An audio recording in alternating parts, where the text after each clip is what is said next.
మా దగ్గరకొచ్చే పేషెంట్స్‌లో చాలామంది pregnant ladies అడిగే కామన్ క్వెషన్ ఏంటంటే, "మేడం మేము బనానా తినొచ్చా లేదా?" అని చాలామంది అడుగుతుంటారు. సో, ఈ బనానా అనేది చాలా యూజ్‌ఫుల్ ఫ్రూట్ యాక్చువల్లీ. దీనివల్ల చాలా బెనిఫిట్స్ ఉంటాయి. సో, దీనికి డైజెషన్‌కి హెల్ప్ అవుతుంది. అండ్ చాలా బాడీ పెయిన్స్ ఉండి లెగ్ క్రాంప్స్ ఉన్న వాళ్ళకి కూడా లెగ్ క్రాంప్స్ తగ్గుతాయి. అండ్ హై క్యాలరీ ఫ్రూట్ అవ్వడం వల్ల మనకి ఎప్పుడైనా నీరసంగా అనిపించినప్పుడు ఇది ఒకటి తినడం వల్ల ఇన్‌స్టాంట్‌గా ఎనర్జీ వచ్చిన ఫీలింగ్ వస్తూ ఉంటుంది.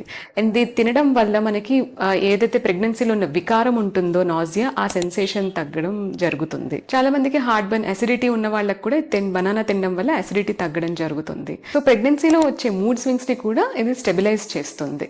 సో ప్రెగ్నెన్సీలో బనానా వల్ల బెనిఫిట్స్ ఉన్నాయి కాబట్టి మేము తినమని చెప్తూ ఉంటాం ప్రెగ్నెంట్ లేడీస్కి. కానీ ఎవరికైతే బీపీ కానీ షుగర్ కానీ లేకపోతే కొంతమంది ఓవర్ వెయిట్ ఒబీస్ ఉన్న వాళ్ళని మాత్రం బనానాని కొంచెం తక్కువ మోతాదులో లేకపోతే కంప్లీట్గా అవాయిడ్ చేయమని చెప్తూ ఉంటాం. సో ఓవరాల్గా చూసుకుంటే బనానాకున్న బెనిఫిట్స్ వల్ల మనం బనానా అనేది ప్రెగ్నెన్సీలో తీసుకోవచ్చు.